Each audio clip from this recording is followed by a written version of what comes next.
Few characters in cinema history have achieved the perfect balance of laziness and coolness quite like the Dude, the laid-back legend of the Big Lebowski.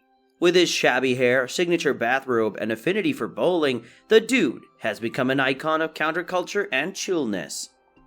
But beneath his mellow exterior lies a surprisingly deep character, full of hidden depths and unexpected insights. So grab a White Russian and join us as we take a deep dive into the world of the Dude. We'll explore his origins, motivations, and impact on popular culture while dissecting his most memorable lines and actions.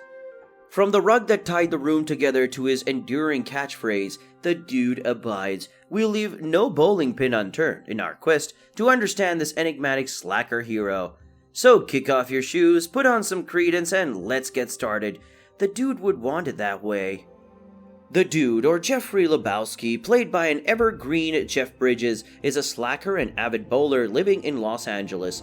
He's the ultimate anti-hero with no job, no ambition, and no real responsibilities to speak of.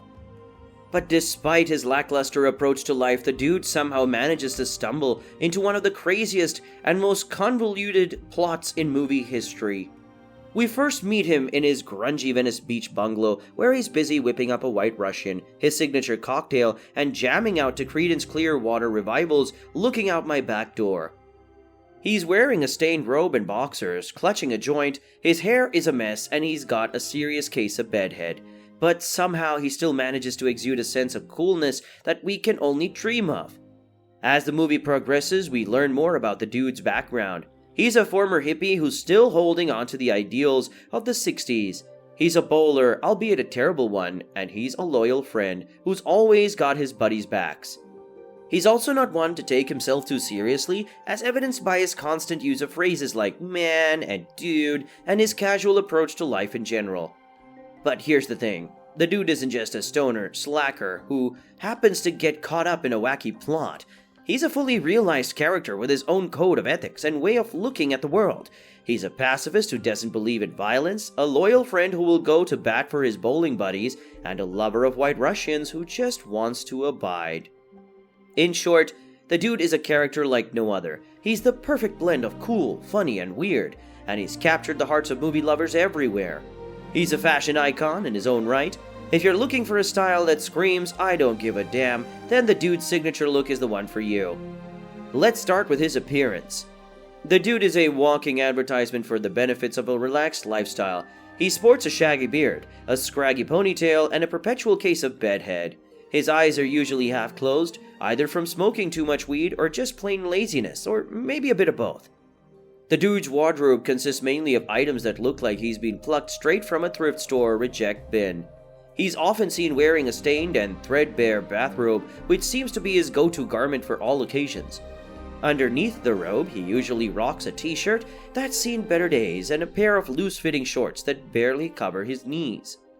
On his feet, he wears sandals or sometimes just goes barefoot because who needs socks, man?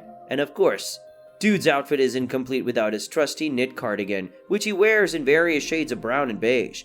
The cardigan looks like it's been through a lot. Maybe it's been passed down through generations of slackers, or maybe the Dude just spilled a lot of White Russians on it.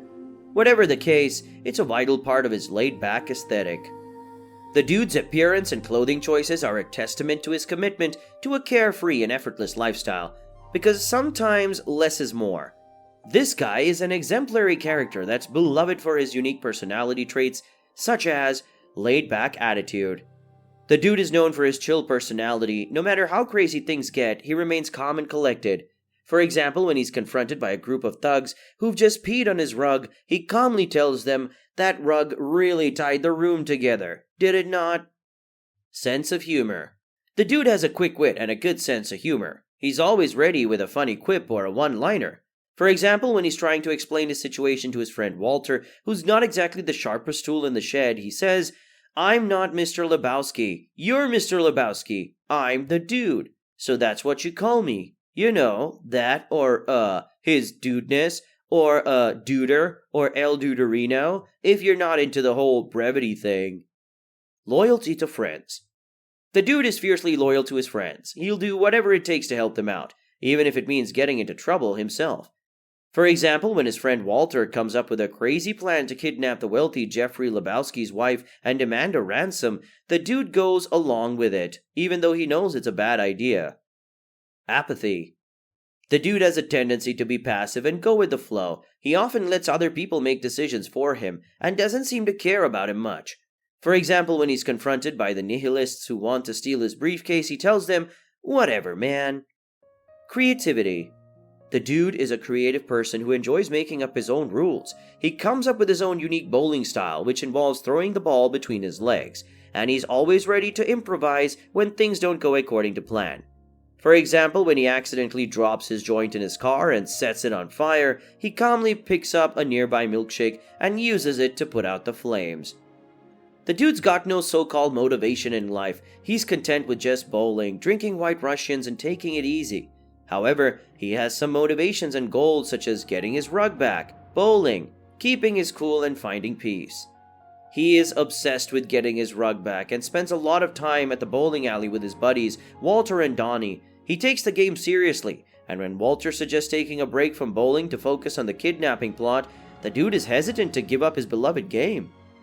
He also tries to keep things casual even when the nihilists threaten him with violence over his briefcase.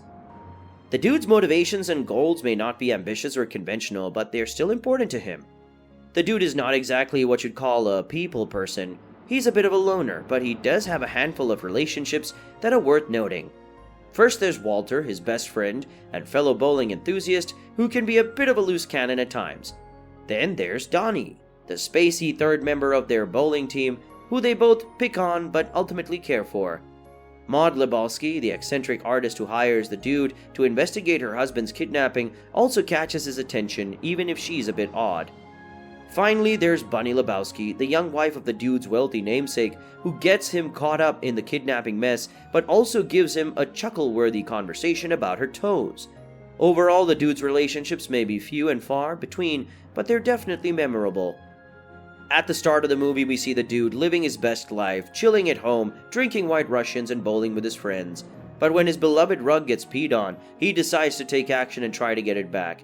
And let's be real, that rug really tied the room together, so you can't blame him for being upset. As the movie progresses, the dude faces all kinds of crazy situations. He gets roped into a kidnapping plot, and he's beaten up, threatened, and generally taken advantage of by pretty much everyone he meets. But through it all, he shows some serious character growth. For starters, he learns to stand up for himself. When the Big Lebowski tries to screw him over, the dude confronts him and demands compensation. Sure, he might not be the most intimidating guy, but he's got some serious moxie. He also learns to forgive. When Walter confesses to causing a car accident that nearly killed them both, the dude forgives him almost immediately. Maybe it's because he's just a laid-back guy, or maybe it's because he knows that life's too short to hold grudges. Either way, it's a pretty admirable trait. And finally, he learns to let go. When he realizes that the whole kidnapping plot was just a big misunderstanding, he decides to just move on with his life. He could have gotten revenge. He could have tried to clear his name, but instead, he just abides. That's the dude's way of saying, "Hey man, whatever happens, happens. It's all good." From fighting for what's right to forgiving his friends to just letting it all go, the dude proves that even the most chill character can have a little bit of growth. The dude's nonconformist attitude and love of bowling have made him more than just a character in a movie, but a symbol of rebellion.